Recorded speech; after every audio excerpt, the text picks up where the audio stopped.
Hey guys, welcome back. So with continuing our talks on Immortal Thor, we've reached the point where Thor's about to find out why his mother teamed up with Loki. And as it turns out, the only way that he can stop the wrath that is to come is by serving judgment himself. So with that said, if you're enjoying these videos, make sure to drop a like, subscribe if you're new to the channel, and don't forget to hit that bell up top to get all notifications so we can squat up in the comments for the first hour. Alright, so for this one, we come back after Thor and Loki's magical trip down memory lane, which took them back to the events of Thor Volume 1, Issue 272. Because with Loki's help, Thor needed to go back to the first time they met Loki, so that Thor could remember as much information as possible, so that he can answer the question of why his mother was working with Loki, as well as why did they send the Elder God of Thunder, Thanos, who had it not been for Thor and the new Thor Corps, Thanos could have wiped out all of humanity. So from here, this takes Thor to an old cave off the coast of Norway, where as we're told, this is one of those locations where tourists go to and they don't come back. Because as we're told, this cave is as old as the forming of the earth itself. It was formed before people, and people die here. Boats are wrecked, swimmers are dragged under by the current.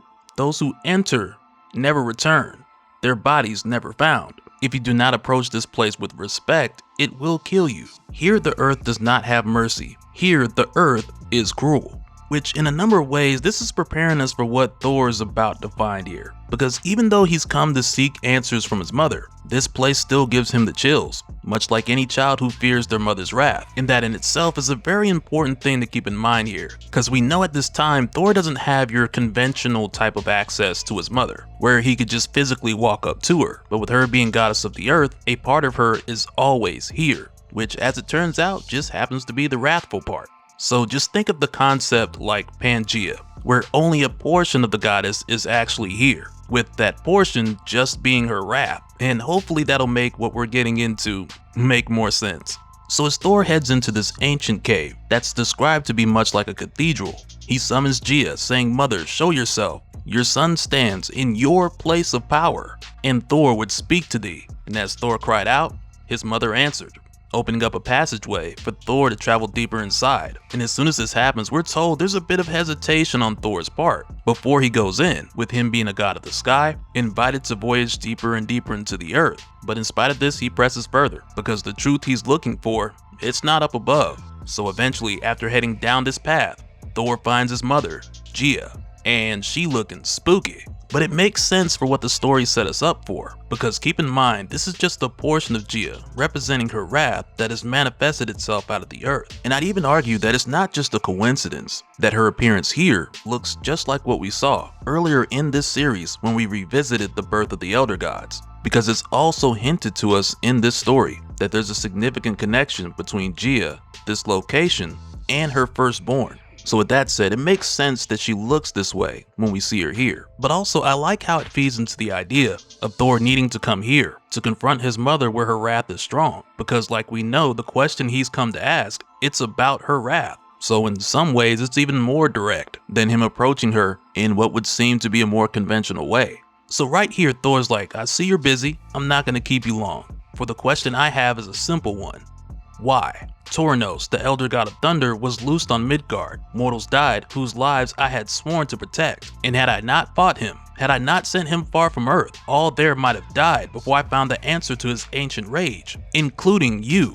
The foe called himself the Thor of Utgard, and so I bade my Skald remind me of that realm and of the trials I undertook there in my youth. I wished to remember clearly what I did to keep sealed that realm that is no realm, and why I did so. For should that door between realm and unrealm ever be unlatched, it would cause all that is, including you, to fall to catastrophe. So I was told by the Loki himself, and though he was first among the tricksters, I felt the truth of it. And all this is stuff we've covered recently, but more or less she tells him to get to the point. So Thor does, and he tells her. Before Thanos left, he spoke the name of she who unsealed the gate, who had given him the freedom to wreak all of his havoc. "And it was your name, Mother. So I ask again, tell me why."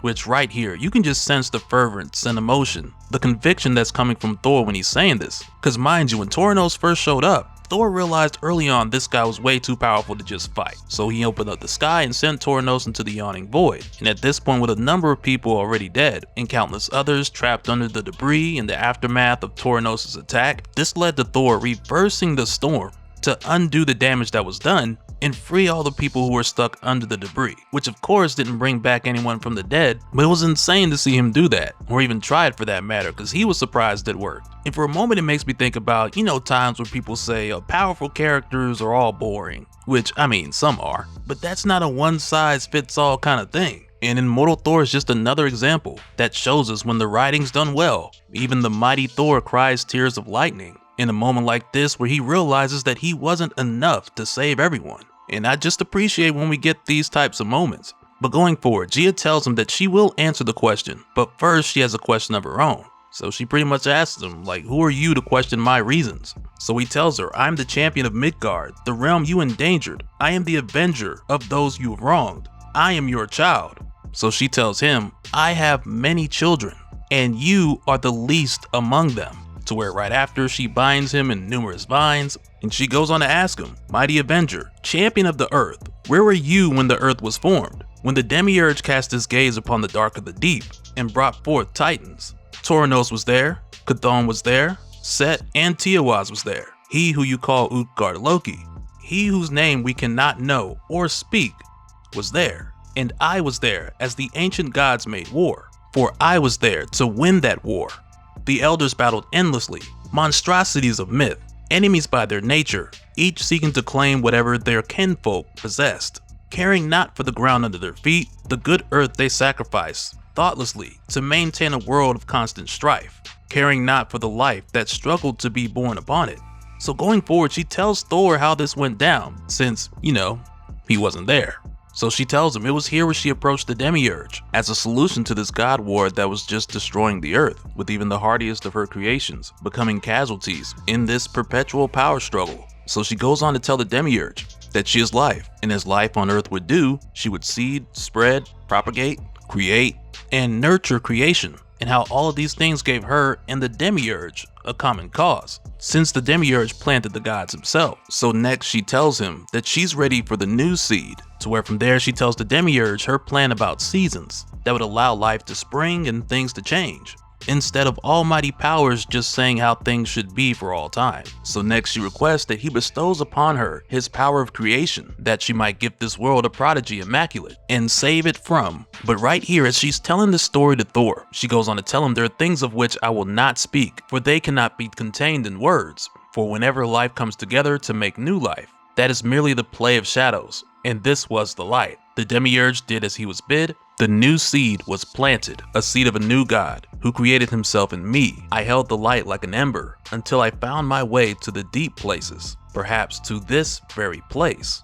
And there did I give birth, Thor, to thy eldest brother, Atum, the god of the sun, which again hints towards the significance of this location, deep under the earth that Thor's come to. But from here, she goes on to tell the story, much like we talked about before, with the tomb showing up and overpowering these other gods, consuming them, which later transformed the tomb into the Demogorge. So with Thor hearing this, he's like, sure, I've faced your first son plenty of times. But his mother's just like, no, you faced a Demogorge. You have never fought a tomb. Heed my words, Thor. Do not. Which, I mean, makes sense. Because you really don't have to take no time to convince me. Because as a tomb, in his prime form, this guy already took out countless elder gods, easily. Thor, on the other hand, he recently just fought one, and it took everything in him just to get out alive. So yeah, Atum versus Thor pretty much sounds like LeBron James versus the best kid you can find in the 2nd grade. But again, with Thor not being fully aware of the situation, he tells Gia that the elder gods survived him, so there's that. But she just goes on to let him know that the gods that he knows of, and even the ones she mentioned, these are a few who fled for their lives, like Chthon and Set, who created nether planes, and also Ashtur and Tiawas, who wandered and later had their own children. And this is what takes her back to talking about the one who cannot be named, who's the same person that Thor refers to as Utgard Loki, because back then he formed his own domain, which he originally referred to as his Outland, and he welcomed Thanos to go with him, since her monstrous son had quickly become their common enemy. So at the time, Utgard Loki figured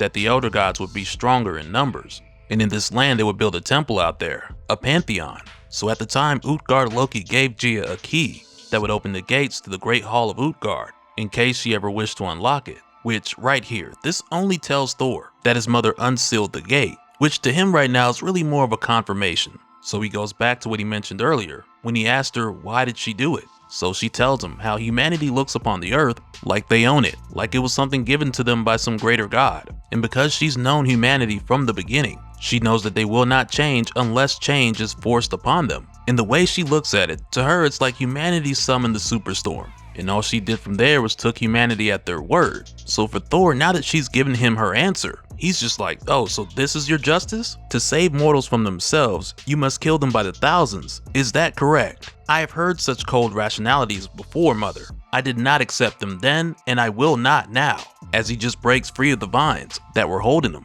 And Thor goes on to tell her that this is judgment without mercy, because if mortals have a chance to change their fates, they must be allowed to try, and he will defend their right to do so. Which from there is followed by him taking her down with the one shot that takes her head clean off. And just to be clear, this won't physically kill her, because as long as the earth is still around, she can just grow back. And for a moment here, she more or less alludes to this idea by telling Thor that he can't fight the earth itself. And to take it a step further, she also lets him know that he's wrong, because there is mercy in her judgment, because long before her judgment, when she first saw the road humanity would walk, she gave them one hope. She gave them Thor. So if you're interested in seeing the story of how that came about, and I'm talking about the PG version, I don't know what you thought this was, I did a video on this not too long ago where we covered Jason Aaron's story on how the Phoenix pretty much convinced Gia to have a child with Odin, as well as how the Phoenix eventually became like a second mother to Thor. And I had that link in the description in case any of you guys want to go check it out. But nonetheless, after Thor's mother tells him this, that he's her gift of hope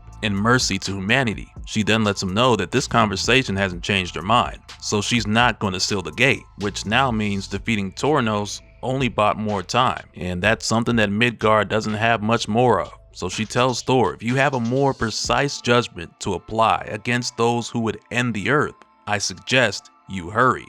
Which now pretty much means if Thor wants to stop this, then he's got to serve this judgment himself to avoid having thousands if not millions of lives lost if his mother does it her way. So right after this, we see Thor head straight to Roxxon headquarters, which is pretty much like Bad Boy Entertainment, but for the environment. So with coming here, Thor seeks to serve judgment to the Minotaur directly so that he might spare countless innocent lives, which also means Thor's getting ready to find out firsthand what Dario Agger's been cooking up alongside of the Enchantress and Scourge. And so now real quick, I want to give a special shout out to all the patrons. Thank you guys for all of your support. And for anyone who's new here, who wants more information on how to support the channel, I got a link below where you can go to patreon.com/Dopespill. But that'll do it for this one, guys. Let me know your thoughts down in the comments below, and we'll do it again on the next one. Alright, later.